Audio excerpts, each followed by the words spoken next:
कई दशकों से विश्व जलवायु परिवर्तन में बचाव की कोशिश कर रहा है, नवीकरणीय ऊर्जा पर ध्यान केंद्रित कर रहा है और कार्बन के उत्सर्जन को कम कर रहा है।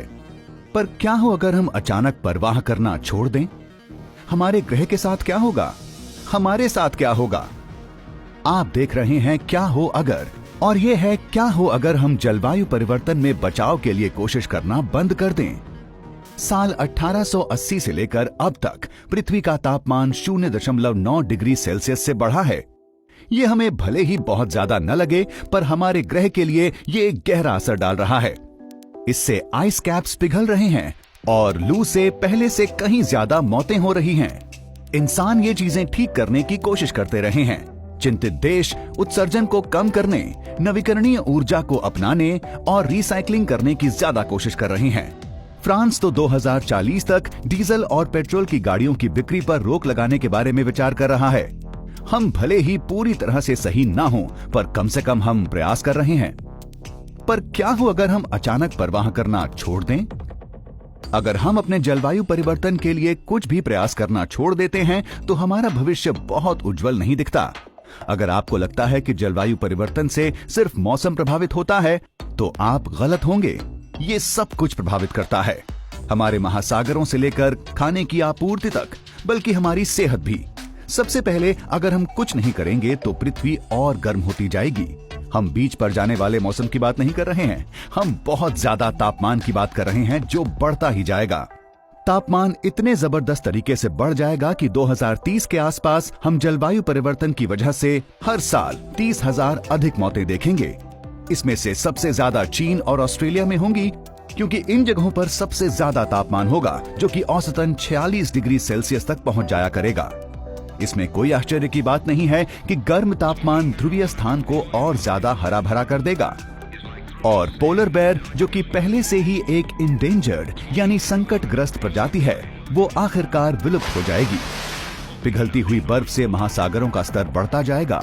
विश्व के कई समुद्री किनारे पानी के नीचे होंगे। नासा के अनुसार समुद्रों का स्तर साल 2100 तक 4 फीट तक बढ़ने की संभावना होगी और फिर जब बर्फ पिघलेगी उस वक्त 23 फीट तक। उत्तरी अमेरिका में ईस्ट कोस्ट का काफी हिस्सा गायब हो चुका होगा। इसके साथ साथ गल्फ कोस्ट और फ्लोरिडा का काफी हिस्सा भी। यूरोप में लंदन काफी पुरानी याद होगी। यही हाल वेनिस, नीदरलैंड्स और डेनमार्क के काफी हिस्सों का होगा। हांगकांग और बांग्लादेश भी पानी के नीचे होंगे, जिससे लाखों लोग बेघर हो जाएंगे। असल में महासागर तट पर बसे किसी भी प्रांत में बाढ़ आने का बहुत बड़ा खतरा होगा। विशेषज्ञों के अनुसार अगर हमने कुछ नहीं किया तो ग्रह का ग्रीन हाउस गैस फैलाव आखिरकार आज से 2 गुना हो जाएगा। अपने वायुमंडल को वापस सामान्य अवस्था में लाने के लिए हमें कई हजार साल लग जाएंगे। यूएन की जलवायु परिवर्तन की रिपोर्ट ये पूर्वानुमान लगाती है कि मौसम बड़े तूफानों, सुनामियों और समुद्री तूफानों के साथ पहले से ज्यादा तीव्र होता जाएगा। महासागरों के ज्यादा तापमान और समुद्रों के बढ़ते हुए स्तर से समुद्री तूफान और ज्यादा आएंगे और उग्र होंगे। ये ताकतवर तूफान उत्तरी अमेरिका के परिवहन ढांचे में बड़ी खराबी लाएंगे। मध्य अमेरिका इसकी विपरीत समस्या का अनुभव करेगा। वहां पहले से कम बारिश होगी। ऐसा इस जगह वायु प्रदूषण और बढ़े हुए तापमान के कारण होगा। कैरिबियाई समुद्र में गर्म तापमान और महासागरों के द्वारा कई टन उत्सर्जन को सोखने के कारण कोरल रीफ्स फीकी पड़ती जाएंगी।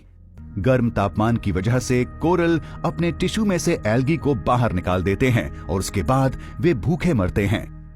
उत्तरी अमेरिका में बर्फ वाली सर्दियां और परिवारों की स्की यात्राएं बीते हुए कल की बातें होंगी। जलवायु परिवर्तन के बारे में परवाह न करने के दशकों बाद आप इन्हें अलविदा बोल सकते हैं। बर्फ की जगह साल भर होने वाली काफी ज्यादा बारिशें ले लेंगी। साल 2100 तक हमारी पृथ्वी बिल्कुल अलग दिखेगी। पानी की आपूर्ति संकट में होगी, प्रजातियों का अस्तित्व खतरे में होगा और जंगलों में लगने वाली आग में अचानक बढ़ोतरी हो जाएगी। इसे बहुत ज्यादा गर्मी, निर्जन जमीन और खाने की कमी के साथ मिला दें और ये इंसानों के जिंदा रहने के लिए एक संघर्ष होगा। पर ऐसा नहीं होना चाहिए।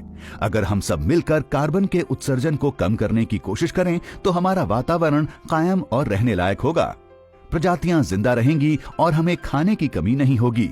बाढ़ फिर भी आ सकती है, पर उससे बचने के लिए हमारे पास बेहतर मौके होंगे। विशेषज्ञों के अनुसार हम पहले ही कम से कम कुछ प्रतिघातों का अनुभव न करने से काफी दूर आ चुके हैं, पर अगर हम कोशिश नहीं कर रहे तो क्या ये सही है? आप किस तरह के विश्व में रहना चाहेंगे? तो अगर आप कर सकें, कल साइकिल से काम पर जाएं, रिसाइकलिंग करने की कोशिश करते रहें और कम से कम हफ्ते में एक बार शाकाहारी खाना खाएं। शायद भविष्य में जलवायु परिवर्तन को बचाना इतना काल्पनिक नहीं होगा, पर अगर आप ऐसी चीजों में रुचि रखते हैं जो काल्पनिक हैं, तो क्या हो अगर के साथ बने रहिए।